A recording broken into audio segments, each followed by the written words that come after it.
بسم الله الرحمن الرحيم الحمد لله والصلاة والسلام على سيدنا رسول الله وعلى آله وصحبه ومن والاه. So inshallah in today's class what we're going to do is to finish the section on metaphorical meaning. We are in issue number 6. Yes, and we talked about the literal meanings and then we moved into metaphorical meanings in the last lecture. And we got about halfway through. So inshallah we're going to round out the metaphorical lecture. And this lecture is the important part of understanding the majaz, the metaphorical usage, because he's going to give us a list of types of metaphorical usage that are found in the primary texts. So that, coupled with, inshallah, I'll do my best to bring out some of the examples that he has, will be very useful for us in that regard.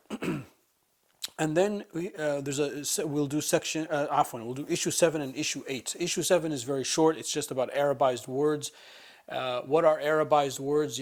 Words from another language that become Arabized, and are there Arabized words in the Quran? It's a very simple issue.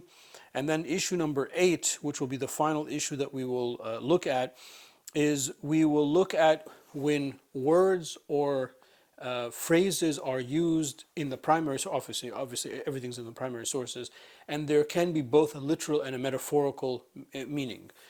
What do you do? How do you interpret that as the person investigating into the primary sources, the mujtahid or the mufti that's doing this work?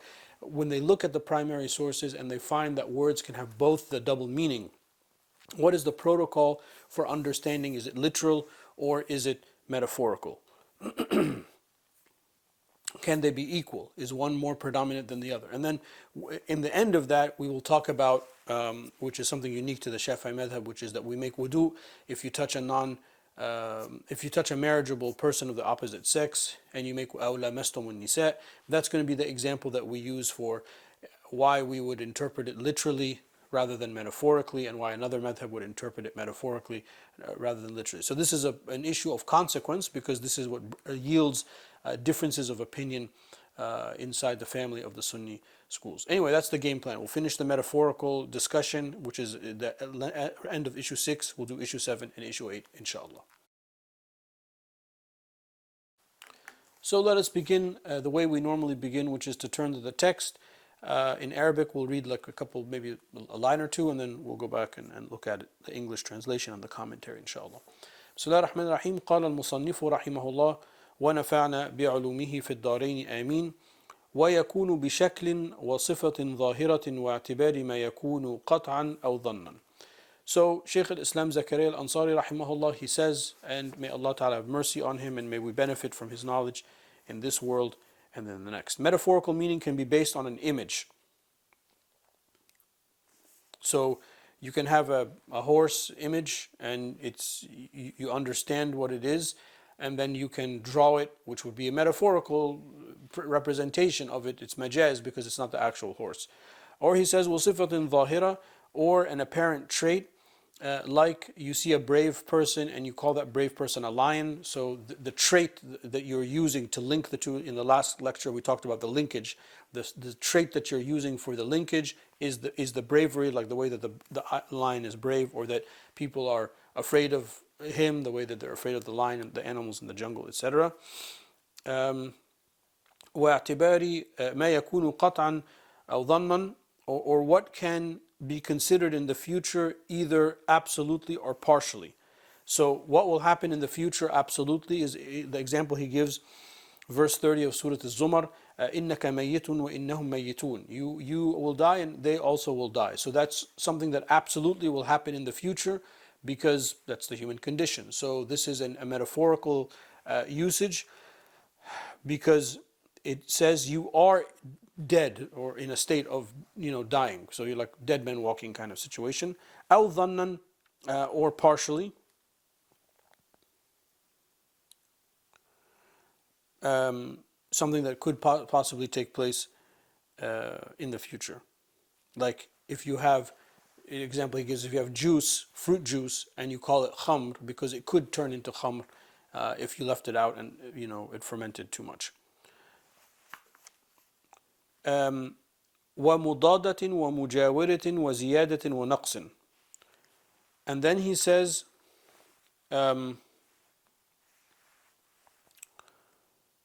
opposites. So sometimes a situation or a thing will be called by its opposite. That is obviously a metaphorical usage. And then encompassing, if there is a thing that is described and a word, an all-encompassing word is used to describe part of the thing.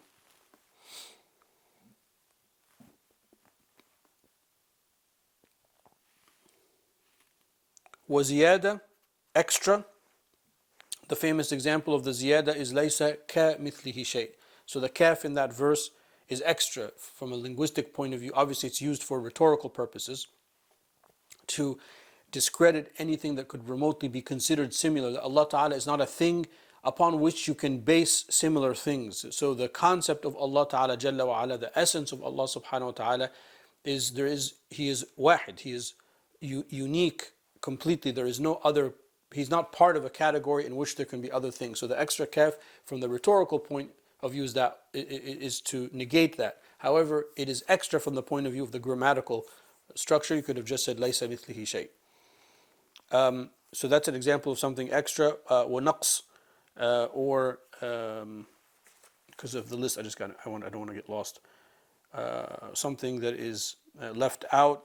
وَاسْأَلِ الْقَرْيَةِ, ask the people of the valley. People is what's left out, not ask the valley. وَسَبَبٍ لِمُسَبِّبٍ, cause and effect. كُلٍّ لِبَعْضٍ, all for a part. So يَجْعَلُونَ أَصَابِعَهُمْ فِي آذَانِهِمْ, they stick their fingers in their ear. Obviously you don't stick your whole fingers, you stick the end of your fingers. So this is, all of the finger was mentioned, but part of the finger was intended. This is an example of rhetorical use, and this is something that will happen frequently in the primary text. Sababin لمسبب, the one that before that, cause and effect. For example, the example he gives is للأمير يد, that literally the ruler has a hand, meaning that he has power. So there is a cause and effect in that. And then he says ومتعلق لمتعلق, a necessary relationship or the opposite. A necessary relationship. هذا خلق الله in Surah Luqman verse 11. This is His creation. So this is a necessary relationship. And then he says وَالْعُكُوس, or the opposite of the last three. The cause and the effect, or the effect and the cause. All for a part, or a part for the all. And a necessary relationship depending on A necessitates B, or then you mention B because it is caused by A. So al-ukus, you can reverse the last three. So there's no point to restate them. He just says or their opposites. And then he says وَمَا بِالْفِعْلِ عَلَى مَا بِالْقُوَّةِ, and something that necessarily occurs from the act but hasn't been described.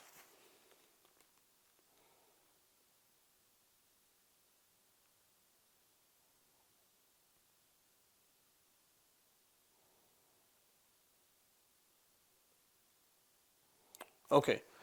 And then he says رحمه الله والأصح أن يكونوا في الإسناد والمشتق والحرف لا العلم وإنه يشترط سمع في نوعه.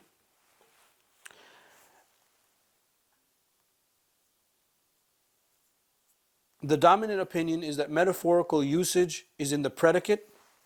Predicate here, using it in the logical sense of the isnad, is that the relationship between A and B.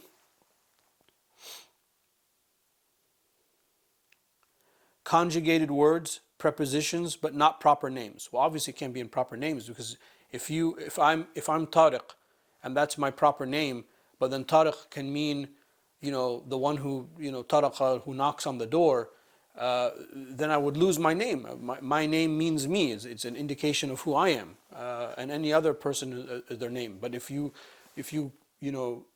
took that away from me and use it metaphorically, well, it would language would be like a soup. Nothing would mean anything. You couldn't call people. So obviously that's kind of like one of those no-brainer things. But it needs to be stated. And then he says, rahimahullah, it is a condition of metaphorical usage that was heard in the past in usage. And that's something, again, I want to just emphasize. I think maybe I had mentioned this in either the last lecture or the previous lecture, that language is the part of learning language, whether in this case the English language, because that's the language of the instruction, or the Arabic language, the language of the revelation. You must have access to how the language was used in the past. So for the English language, the main resource that we have is the Oxford English Dictionary. And I mentioned, I think, the King James Bible and the Common Book of Prayer of the Anglican Church. These are, and then following that would be then Shakespeare and moving down. But those are the early usage. Well, the King James Bible and the Common Book of Prayer are sort of like the codified usage of the English language, obviously for religious purposes. But those were like amongst the first books published in the English that we speak today. Of course, they were Old English. That's separate. But linguistically, it's the Oxford English Dictionary. So when you look up a word like tradition in the Oxford English Dictionary, it will tell you the earliest usage of the word and who used it. So you need to go back in time to see what the usage is. And that's why he says that, just to repeat, it is a condition of metaphorical usage that it has been heard in the past as usage. So there has to be some kind of precedent in this case for you to be able to continue to continue the usage.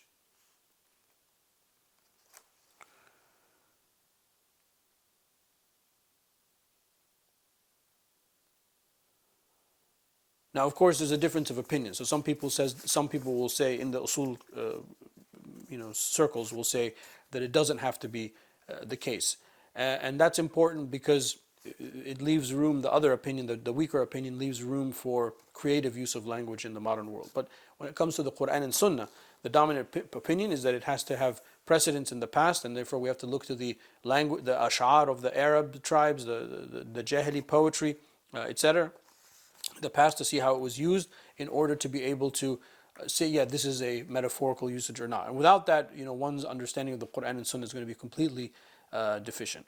Okay, I'll put a pause here and we'll pick up in the next lecture, inshallah. All right, so continuing the discussion, he says, وَيَعْرَفُ بِتَبَادُرِ غَيْرِهِ لَوْلَا الْقَرِينَةِ وَصِحَّةِ النَّفْيِ وَعَدَمِ لُزُومِ الْإِضْطِرَادِ وَجَمْعِهِ عَلَى خِلَافِ جَمْعِ الْحَقِيقَةِ. Metaphorical usage is known when other than its intended meaning or its literal meaning is conjured in the absence of the agent that takes the meaning from literal to metaphoric is used. A little bit of a clunky translation by me, I apologize, but basically there is an agent, there is something that takes the literal meaning to the metaphorical meaning. And that's what he's about to give us a list of, which is quite significant in today's lecture. So he says, the definition of the metaphorical usage is that when that agent is not used to take it from literal to meaning, literal to metaphorical usage, that means that the typical literal meaning is not conjured in the mind. Like I'm seeing my sheikh and I say, this is a lion. There's an and you're all around me. Well, obviously there's an obvious reason why it can't be the actual animal, because he's not an animal, he's a man. So there's an agent there that it's impossible, for example, for that to be a literal usage. So the picture of the lion, a literal lion, moves from your mind to something else. And then he says, metaphorical usage is also known when the metaphorical trait can be removed.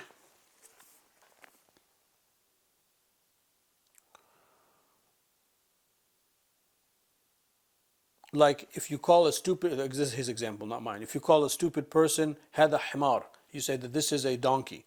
Well, you're saying that because he's dumb or dim-witted, or he said something idiotic or something like that. So in this case, the metaphorical trait can be removed, and you could actually call an animal a حمار. So that would be an indication of a metaphorical usage.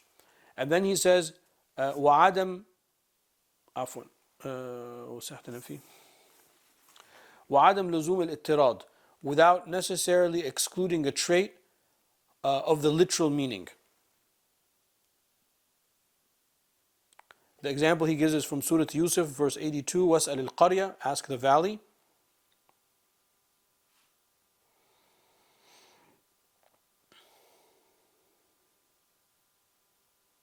So without necessarily excluding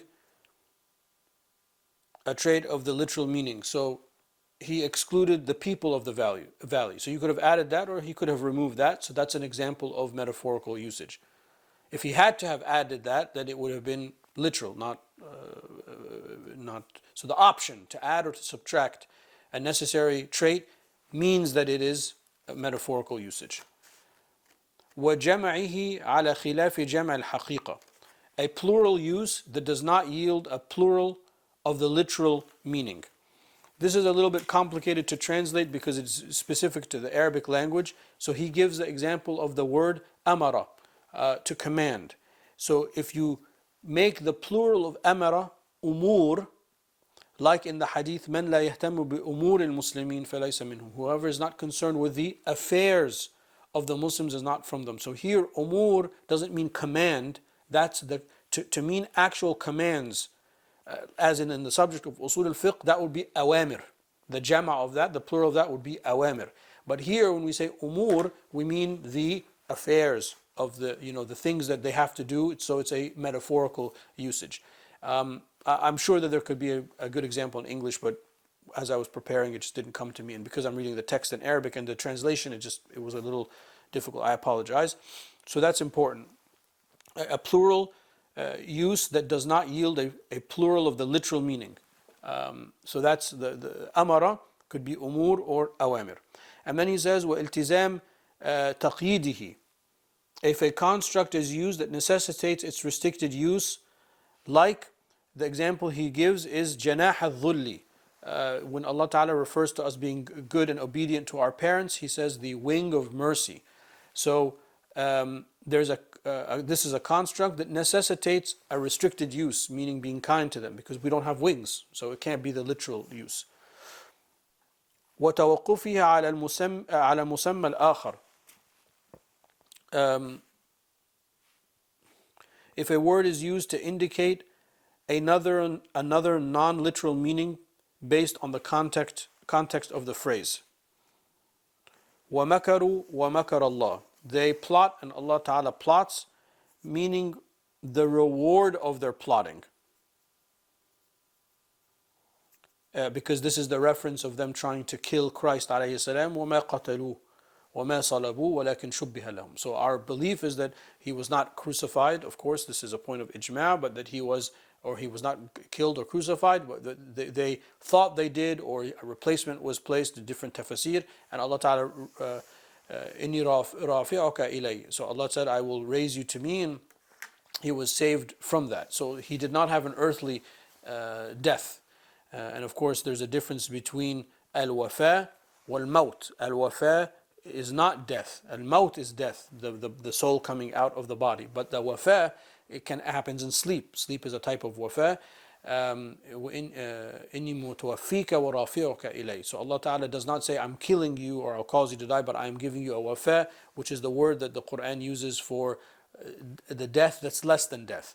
So in this case, the word is used to indicate a non-literal meaning because Allah Ta'ala is addressing the result of their machinations, not that they actually succeeded in their machinations. And then he says, rahimahullah, وَالْإِطْلَاقِ عَلَى الْمُسْتَحِيلِ, if a word is used that makes its literal meaning impossible. Like وَاسْأَلِ الْقَرْيَةِ, ask the valley. Well, obviously, so I'm just make a note here quickly, because you can't ask the trees and the shrubs and things like that. You have to ask the people of the valley. So this is an example in which the literal use is impossible, and it has to be metaphoric. Now this list, and you can go over it again and again, is important because I think, this is me speaking, it's important because it gives you like a short cheat sheet of uh, what causes the metaphorical usage. So there are certain these constructs that we're talking about make it impossible for the literal meaning to be used. So you can see, even by we're just sometimes I give no examples, sometimes I give one or two examples. You can see prima facie that the metaphoric usage in language is pervasive. You can't speak other than in metaphorical without having the metaphorical and the literal meanings. I mean, of course, you have both. This is a pen, so it doesn't mean something magical or a potion or something or power. It means the pen. So there is literal meaning, but if I say this is my sword, right? Well, we know in English we say the pen is mightier than the sword. We talk about the power of words, the power of communication, the power of beauty and art over ugliness. So there's a reason why I would call that a sword. And that's more elegant than I use this tool to express myself. Okay, that's kind of like mechanical and clunky. But I say this is my sword. Then I'm doing this with purpose. I'm writing and educating and teaching with purpose. So the metaphorical usage is part of language. That's number one takeaway. Number two takeaway is it's all over the Quran and Sunnah. So all the examples that we gave, most of them are from the primary text, as you can see. Okay, issue number 7, which is very short. المعرب لفظ غير علم استعملته العرب فيما وضع له في غير لغتهم والأصح أنه ليس في القرآن. Arabized words are proper nouns which the Arabs used for that which they have been established in other languages. So we took the word from the other language and we brought it into Arabic. The correct opinion is that this does not exist in the Quran. Okay, so that's important, the difference of opinion, but the dominant position and that which we rely on and that which we teach is that there is no non-Arabic words in the Quran. إِنَّا أَنزَلْنَاهُ قُرْآنًا عَرَبِيًّا لَعَلَّكُمْ تَعْقِلُونَ. Allah Ta'ala says, indeed we have revealed this as an Arabic Quran so that you can understand. But there are Arabized words, and the Prophet ﷺ is known to have used some of these words, and that's normal that you have things that become from foreign languages that are Arabized, and I think it's kind of intuitive. I think people understand that languages are not shielded by some kind of like wall or iron curtain that nothing penetrates them. No, the words flow in and the opposite is true. Arabic words have gone out to other languages and have been used by the other languages and been anglicized or romanticized or whatever the right word is for that. Okay, we'll pick up the discussion in the next clip when we take the last issue 8, inshallah. Okay, issue 8, he says, rahimahullah, اللفظ حقيقة أو مجاز. Words are literal or metaphoric. أو هما باعتبارين. Or they can have both meanings. And that's kind of where it gets complicated because most words can be used, or many words, let's say, can be used metaphorically. Obviously, everything has a literal meaning, but then many of these words can also be used metaphorically. And that's where I think the difficulty is for some people that don't understand that there are both in the language. وهما منتفيان قبل الاستعمال. These two, whether the metaphoric or the literal usage, these two are unknown until they are used. So the word lion has within it the potential for the literal meaning, it has a potential for the metaphorical meaning. Until I use it in a sentence or if I use it in an expression, we'll not know which one we are intending. ثم هو محمول على عرف المخاطب. These words are applied to the custom of the one hearing them. Okay, that's important. So the one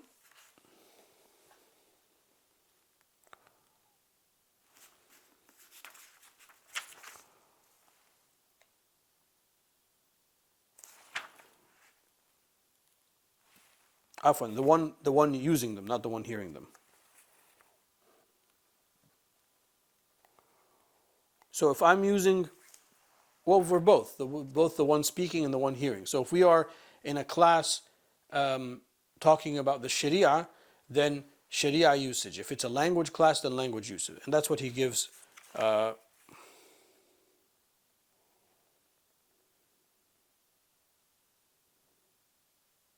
So he gives, for example, ففي الشرع الشرعي فالعرفي فاللغوي في الأصح. Um, if it is Sharia usage, then Sharia meanings. If custom usage, then custom meaning, customary meanings. If linguistic, then linguistic meanings in the dominant opinion. So when we are in the classroom of the Sharia, as we are now, and we say the word salah, we don't mean dua, even though the word salah linguistically can mean dua. It's a type of prayer. But the Sharia has used it in a specific way. So it doesn't mean literally of course, this is an example of al-khas, al-am al-khas, a general and specific usage.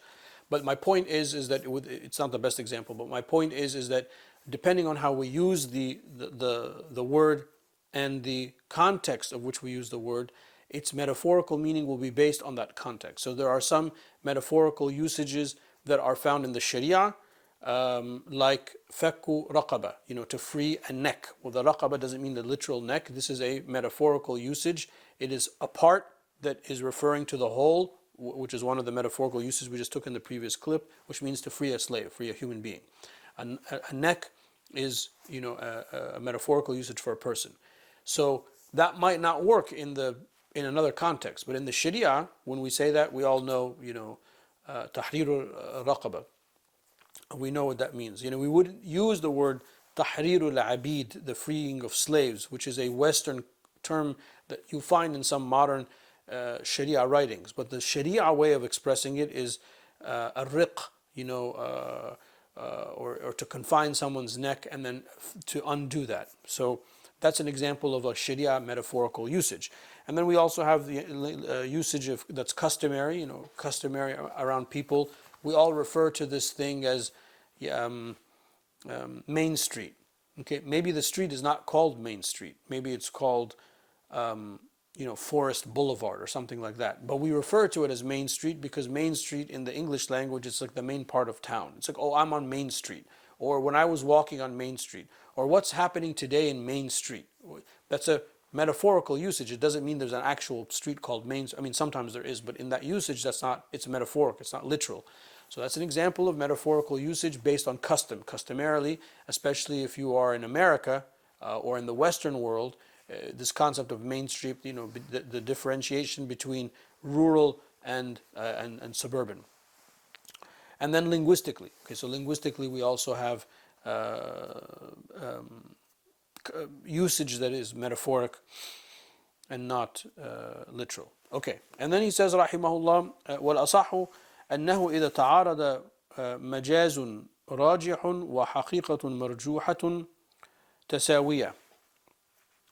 The correct opinion is that if metaphoric usage is likely and the actual is probable, they become equal in meaning. So either one can happen. And that's also important because, oftentimes we will get situations in which it can be this or this. And this is one of the complicated areas of the metaphorical discussion because which one is it? That's what he's trying to ask.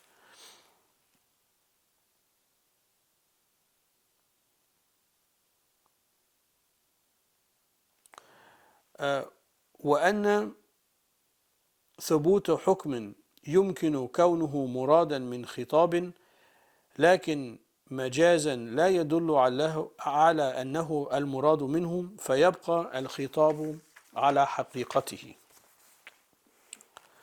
An established ruling that could be literal or metaphoric, so the ruling or the structure of the ruling could either be literal or metaphoric, but used metaphorically does not indicate that the metaphorical use is intended, therefore the ruling remains with the literal meaning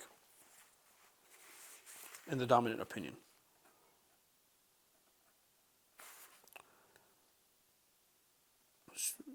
So, I said in the beginning of this, we would use an example of the أَوْ لَامَسْتُمُ النِّسَاء. So, أَوْ لَامَسْتُمْ النِّسَاء. This is understood metaphorically to be a metaphorical usage for the sexual act. So when you have sexual intercourse, then you have to do the ghusl. But literally, or you have to purify for prayer.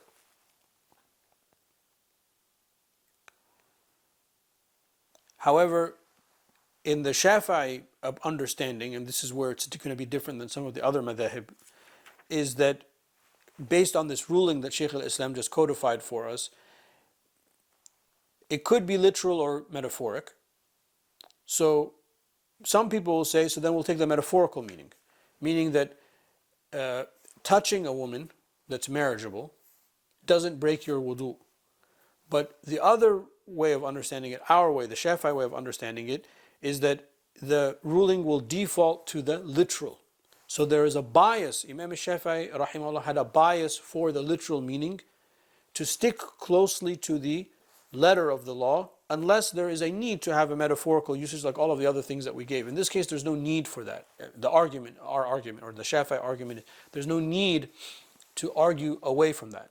So what is the literal meaning then? You touch. So any lamasa, any lams, any touch would break the wudu, whereas the other madhahib will advocate or put in front of the argument the metaphorical usage rather than the literal usage. So an established ruling that could be literal or metaphoric. So we have here, you could either have a literal usage or the metaphorical usage, but it is used metaphorically. So here, obviously, it's a metaphorical usage. It does not indicate that what is intended in the ruling is the metaphorical usage. Therefore, the ruling remains with the actual, with the literal meaning in the dominant opinion. So the Shafi'i madhab, this will be one of the unique features of the fiqh of Imam Shafi'i rahimahullah in understanding the literal and the figurative. Okay, so with that we kind of come to a stopping point. There's not enough time to go on to do issue 9, which will then lead into all of the prepositions in the final, so we have 3 lectures left in the final 3 lectures, inshallah. As I said, the stuff that's coming up will be very Arabic centric, so we're going to, I'll try my best with, it's all translated, alhamdulillah, but we're going to have to use our best to give the examples in the Arabic language, and hopefully that will make sense, and then we will conclude before we get to the commands, al-awamir, for this module, inshallah. So a lot of good stuff we've talked about, and still a lot more important things to help us understand how we can understand statements and meanings. All of this giving us a better understanding of how to understand the Quran and the Sunnah. Wallahu ta'ala a'la wa a'lam wa sallallahu ala sayyidina wa maulana Muhammad wa ala alihi wa sahbihi wa sallam. Alhamdulillah, in today's lecture we were able to finish the section, or issue 6 rather, the issue of metaphors, metaphorical usage. And in this lecture we were able to give or to go through Shaykh al-Islam's list of situations in which you would use the metaphorical meaning over the dominant or literal, over the literal meaning. And that's a very important list, and the examples that he gave and that we discussed are also important. And then we also talked a little bit about times in which both or either the literal or the metaphorical use can be used. So either it can be used equally, one has to be more, or one is more than another, and we looked at some of the ways in which we would determine is it meant to be literal or meant to be metaphoric. Following that, we did issue number 7, which is a very small issue about Arabized words, there are foreign words that make it into the Arabic language, and any language for that matter, and we Arabize them, and they are Arabized based on the original meaning. So to understand what that word means, you need to go back to the other language to understand what it's used for.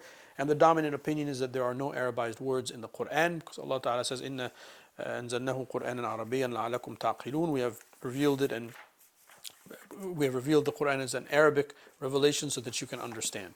But the Prophet ﷺ did use Arabized words, and you will find that through the hadith literature. And then issue 8, which was the last issue, is we talked about that metaphorical usage is based on the person speaking where they're coming from. Basically, as we would say in English, is the person using it in a Sharia context? Is the person using it in a linguistic context? Is the person using it in a customary context, so on and so forth. So you have to understand the context to understand how the word is used, and we gave some examples of that. And then we concluded by the rule that for us, if a word is used, can be both literal and metaphoric, and it is used in a metaphoric word from the point of view of the hukm al-shara'i, the sharia ruling, we default to the literal meaning in the dominant opinion. This is the opinion of Imam Shafi'i, of course, and our madhab.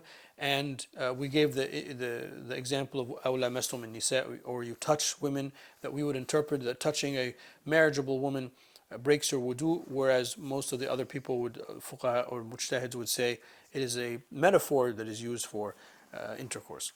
And these are the main topics we talked about. Wallahu ta'ala a'la wa a'lam wa sallallahu ala sayyidina wa maulana Muhammad wa ala alihi wa sahbihi wa sallam.